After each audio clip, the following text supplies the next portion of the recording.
Hi, welcome to Juliana's Kitchen. Today we're baking up some deliciously different carrot cake squares. These are perfect for those big dinner gatherings where you're full from a meal but you still want a little bit of dessert. And they're awesome for dessert tables because you can just pick them up with your hands and pop them in your mouth. So if you like the sounds of this one, please hit that like button, subscribe, and let's get baking. First thing we need to do is preheat our oven to 350 and line a 9x13 pan with some parchment paper. We're going to make the crust first, and it calls for some ground nuts. You need some ground pecans or walnuts, and it's easiest to just use a blender or a food processor to grind them. But if you don't happen to have one of these babies works great. I'll show you. All you need is a Ziploc baggie, your nuts, zip it shut, and then you can smash it or roll it to whatever consistency you want them to be. And we are going to need some for the cake part that are just kind of broken and crumbs. They don't have to be completely ground. But for the crust, we do want the nuts to be as fine as possible. I'm going to set these aside for the cake. It's a half a cup, and you can use either walnuts or pecans or a mixture. And then for the base, we're going to use 1/3 cup of ground nuts. And again, the nuts can be a blend of walnuts, pecans, either or both. And then you also want to add 1/2 teaspoon of nutmeg and 1/2 teaspoon of cinnamon and 1 cup of flour. And you can use a pastry blender to mix it all up, or these work pretty darn good. So you can use a mix master, and I'm just going to blend it up. Before I turn it on, I just want to mix it up to blend the spices around a bit. And then we want to add 1/2 cup of butter. And you want it room temperature or cold is also awesome, but don't let it be too warm. If it's too warm, pop it in the fridge for a minute and cut it into little cubes. It's easier to blend this way. And you want to blend the butter in until you have the consistency of a nice coarse meal. It's kind of like when you're making a pie. Get a nice crumb mixture where the butter's all blended in like that. And then we just want to pour that into our pan. And then spread it around and smooth it down with a fork. I like to smooth it with a spoon after you pat it down with a fork. This just gives the squares a nice sturdy base so that they're easy to pick up and snack on. And we're going to pop that in the oven now for about 20 to 25 minutes until it's nice and golden brown. While that's baking, we need to peel and grate some carrots. We don't want to grate them with the big side of your grater. You want to grate them as fine as you can. So use the fine side. We'll need 1.25 cups of carrots shredded, and you want to pack them tightly. So it's probably going to be about, I'm going to say 3 big carrots. Once we have 1.25 cups of carrots shredded, we are ready to put the cake batter together. So in a large bowl, you want to crack 2 eggs and add 1/2 cup of oil, and I'm just using olive oil. You can use whatever kind you want. I just use what I happen to have lots of on hand. And 5 tablespoons of sour cream and 1 teaspoon of vanilla.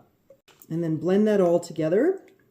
And then add 1/3 cup of white sugar and 2/3 cup of brown sugar. And mix that in as well, of course. And once it's nicely blended, we want to add our spices. But before we do that, we need to add 1/2 teaspoon of salt, 1 teaspoon of baking powder, and 1 teaspoon of baking soda. And we're just going to keep going with the spices here. Teaspoon of cinnamon and 1/2 teaspoon of nutmeg. It's going to taste so good. 1/2 teaspoon of ginger. That's just powdered ginger, not the fresh grated stuff. We'll go with powdered because fresh grated changes the consistency. We don't want to do that. And 1/4 teaspoon of ground clove. And mix that in till it's blended. It doesn't have to be super well blended, just enough to get it dispersed throughout the batter. Because then it's time to add those carrots. Packed them in there good. There we go. You also want to add 1/2 cup of raisins and 1/2 cup of the chopped nuts, or in this case, the smashed nuts that we crushed in the bag earlier. And blend this all together now till it's nicely mixed. And then we'll get to the flour. But you want this part really well blended before we add the flour. So now we want to add 1.25 cups of flour. This time we only want to mix it enough for the flour to be absorbed, so don't over mix it at this stage. There, I'd say that's fine. Time to put it on top of our crust. This is what the crust looks like when it's baked. You can see that it's pretty much the same color because the nuts keep it on the dark side, but it's got a little bit of cracks in it, and that's okay, because it's all about to get covered in the batter anyways. So you just want to spread that batter around until it's nice and smooth and level. And now we're just going to pop it in the oven for about 30 to 40 minutes until it's completely cooked and a toothpick comes out clean. This is how you tell if your cake is ready. You want to insert a toothpick, pretty much do it in the center, and when it comes out nice and clean like that, you know it's good to go. Last step is to do the icing, and you want to make sure your squares are completely cool before you put the icing on them. And if you're doing the make ahead version, you can actually make the cake and ice it and keep it in the fridge overnight, because cream cheese is not supposed to be left on the counter overnight.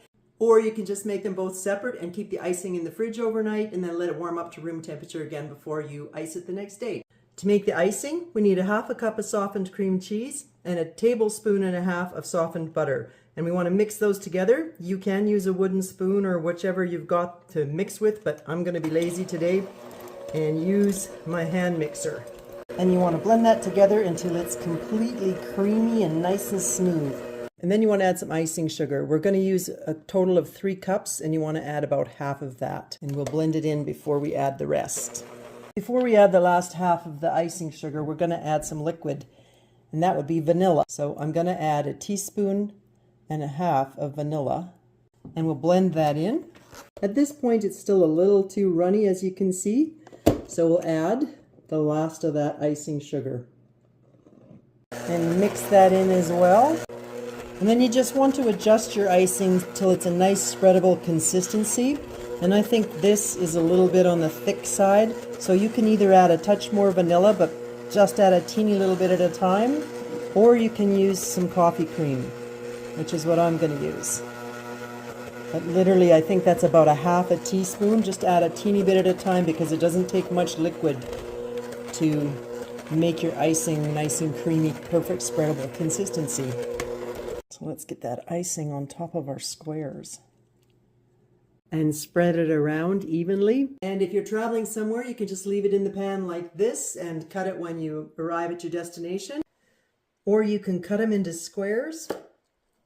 And if you want a little hack on how to make the squares look really nice, have a clean hot dishcloth nearby, and each time you cut, clean the knife before you press in again. And you want to use a smooth knife and press straight down. You don't want to be sawing with a serrated blade.